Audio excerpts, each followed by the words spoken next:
Jangan lupa like, komen, dan subscribe channel YouTube TVRI Bengkulu dan nyalakan lonceng notifikasinya.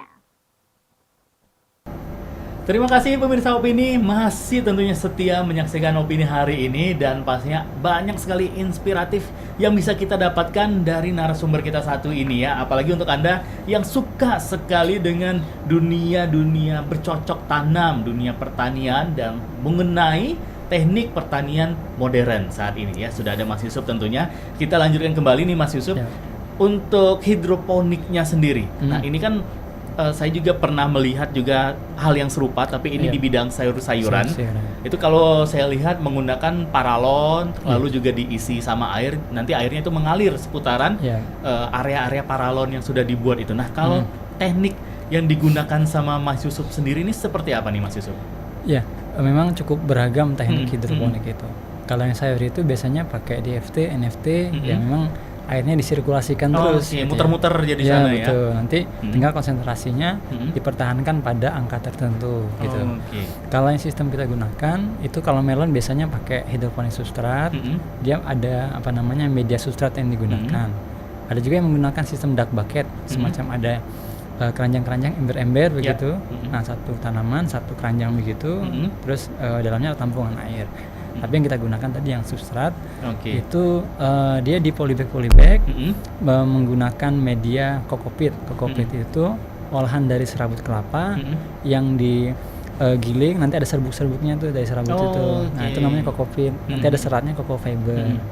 Berarti memang nutrisinya itu alami berarti Mas ya, dari serabut-serabut atau serat-serat kelapanya tadi ya?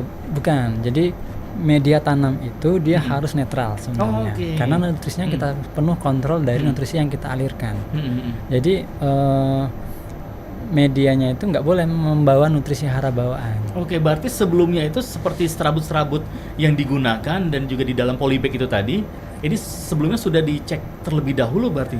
Kita sudah tentukan ini jangan ada nutrisi lain yang ikut gitu. Ya, jadi biasanya dia mengandung zat antitanin begitu ya. Nah, itu kita siram dulu, kita bilas airnya gitu ya. Nah, kita bilas sampai dia itu jernih, kita anggap sudah netral begitu. Baru bisa dimasukkan bibit gitu. Iya, betul.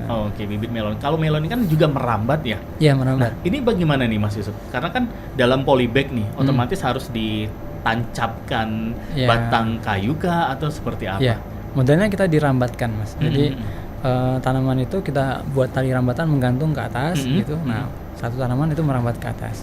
Satu tanaman, satu polybag itu kita tanam 2 pohon. Satu pohonnya 1 buah. Begitu nanti. Berarti memang benar-benar premium ya. Berarti satu pohon itu hanya satu buah. Satu buah menghasilkan 1 buah. Nah, apakah bisa lebih dari 1 atau memang dari Mas Yusuf mengontrolnya biar menjadi lebih premium, jadi 1 batang 1 buah? Atau sebenarnya bisa nggak sih lebih dari 1 buah 1 batang itu? Secara umum dia dibudidayakan 1 pohon 1 buah untuk komunitas melonnya. Apakah bisa 2? Bisa aja gitu ya. Cuman nanti bobotnya itu bagi 2. Karena kan nutrisinya terbagi 2 berarti. Iya, betul. Karena kan nutrisinya diberikan sama gitu kan. Kemudian kemampuan dia untuk berfotosintesis dengan jumlah daun yang ada itu ya kemampuannya hanya bisa memproduksi sebegitu untuk menyimpan cadangan makannya. Gitu. Kalau di Jepang memang ada tuh yang kayak anggur merambat, tumbuhnya banyak, tapi itu memang treatmentnya berbeda, perlakuannya berbeda. Sampai sedetail itu berarti diperhatikan ya? Iya, udah harus kayak diperhatikan. Anak sendiri diperhatiin. Berarti untuk buahnya sendiri nih, yang masih saya ingin pertanyakan sama Mas Yusuf nih, memang benar-benar diatur jangan sampai tumbuh 1 buah lagi nih. Ya, jadi kita ada perawatan namanya pemangkasan. Jadi tunas-tunas yang membawa bakalan buah itu kita pangkas terus gitu kan. Hanya dipertahankan 1 yang jadi sampai panen nanti begitu. Nah, pernah kejadian nggak nih Mas Yusuf, kan tadi Mas Yusuf bilang kan sudah ada 1 yang dipertahankan, kalau ada tunas yang lain dipangkas gitu. Nah, pernah mengecewakan nggak yang 1 diharapkan tapi ternyata dia nggak jadi? Mungkin entah itu terkena hama kah atau memang ya dalam tanda kutip gagal panen mungkin atau seperti apa? Pernah kejadian nggak nih Mas Yusuf? Ya, dalam satu populasi itu pasti kita ada 1-2 seperti itu dengan tingkat keberhasilan sekitar 95%. Berarti masih ada 5%-nya. 5% yang seperti kata Mas tadi gagal dan segala macam.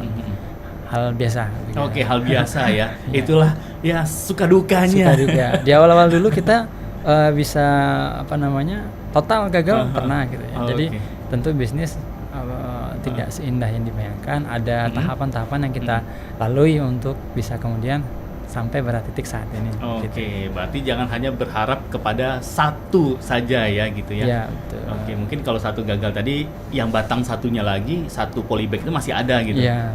Oke, dua lebih baik gitu. Oke, Iya. nah untuk Mas Yusuf sendiri, untuk sekarang kan sudah buka berdiri sendiri nih. Iya. Nah, lokasinya di mana Mas Yusuf? Lokasinya untuk yang saat ini itu di Lingkar Barat, Jalan Jenggalu, persis di sebelah Kelenteng Jalan Jenggalu itu, atau kurang lebih dekat sama SMA 7. Oke, nah kalau hidroponik ini pengaruh juga nggak sih Mas Yusuf sama cuaca? Kan sekarang kan cuaca kan berubah-ubahnya fantastis sekali. Iya. Dia punya syarat tumbuh yang seperti misalkan suhu ya, dia optimal di suhu 22 derajat ke atas. Artinya di dataran tinggi dengan suhu yang di bawah 22 itu memang kurang optimal. Oke. Jadi pertumbuhannya kurang maksimal, buahnya lebih kecil begitu. Kemudian cahaya juga, cahayanya yang idealnya ya penerangan kurang lebih 8 jam, ideal kan seperti itu. Nah jadi untuk di kita karena memang ada rumah greenhouse yang melindunginya, itu kita bisa produksi sepanjang tahun tanpa kendala sih. Oke, berarti tanpa cuaca yang misalnya berubah-ubah sekalipun, misalnya kadang hujan, kadang panas, kadang hujan, kadang panas, Yep. suhu di dalam itu terkontrol gitu ya? Kalau suhu tidak persis bisa dikontrol, tapi relatif bisa lebih terjaga dibandingkan dengan yang di konvensional. Gitu. Oke, sebenarnya ribet nggak sih Mas Yusuf? Kita kan otomatis kan harus menjaga semuanya nih, mulai dari ya katakanlah dari di dalam rumah greenhouse-nya itu tadi, seperti hama-hama mungkin, dan juga bahkan sampai di luarnya dari cuacanya sekalipun. Iya. Sebenarnya kehadiran teknologi kan mempermudah kita. Betul. Ya, jadi ini juga seperti itu. Jadi kita melibatkan teknologi pengetahuan untuk mempermudah kerja-kerja kita. Termasuk kan kayak tadi hama segala macam kan relatif bisa dikendalikan karena dia tertutup semua. Betul, gitu betul. kan. Kemudian untuk penyiraman kita sudah otomatis begitu. Tidak perlu lagi nyiram manual di jam tertentu, itu semua sudah berjalan secara otomatis. Berarti begitu. sistem penyiraman pun sudah dibuat sedemikian rupa, sudah ada alarmnya lah berarti ya. Ya sudah jalan sendiri lah. Tidur aja kita udah nyiram Sudah sendiri. nyiram sendiri. Ini biasanya kalau untuk penyiramannya satu hari berapa kali nih Mas Yusuf? Penyiramannya bisa sampai 16 kali penyiraman. 16 kali ya? Dengan durasi waktu tertentu lah, tergantung dengan usia tanam begitu. Oke, berarti kalau baru-baru tanam itu mungkin sedikit ya, gitu ya, karena masih kecil lah. Kecil, begitu sudah dewasa otomatis butuh air lebih banyak gitu. Banyak. Oke, nah untuk di musim kemarau ini saya pengen tahu dari seorang petani. Beberapa waktu lalu kan kita juga pernah mengalami kemarau ya. Betul. Gimana untuk mengatasinya itu? Ya tentu kalau bicara pertanian, air menjadi bagian yang krusial gitu benar. ya. Kami awalnya punya sumur galian gitu yang kita gunakan. Cukup awalnya gitu. Pas kena kemarau kemarin ya nggak cukup juga, habis. Kita cari lagi sumur di sekitar itu, ada kita gunakan, nggak cukup juga. Akhirnya kita bikin sumur bor.